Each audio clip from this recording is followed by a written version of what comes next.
So hey guys, welcome back to another new unboxing video. So guys, आज के इस video में हम अनबॉक्सिंग करने जा रहे हैं the Titan Karishma men watch. So guys, चलिए शुरू करते हैं।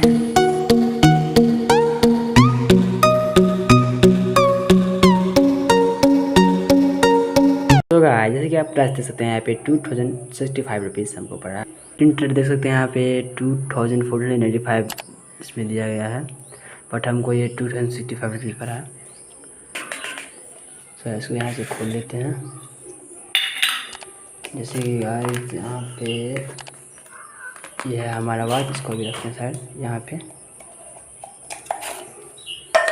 एक ऐसी दे सकते हैं, यहाँ पे सर्टिफिकेट ऑफ एक वारंटी कार्ड दिया गया है, इसको रखते हैं फिलहाल साइड। अब लाते हैं अपना।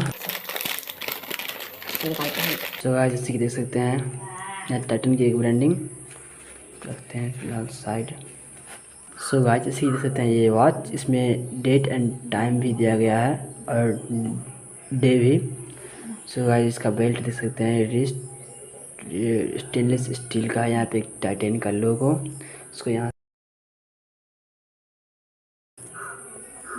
लुक देख सकते हैं, काफ़ी बढ़िया देखने में लग रहा है। इसको जैसे कि आप अपने हैंड पे, ये काफ़ी मस्त लग रहा है ये। सो गाइस, आज के इस वीडियो में इतना ही। मिलते हैं किसी अगले कमाल के अनबॉक्सिंग वीडियो के लिए। बाय।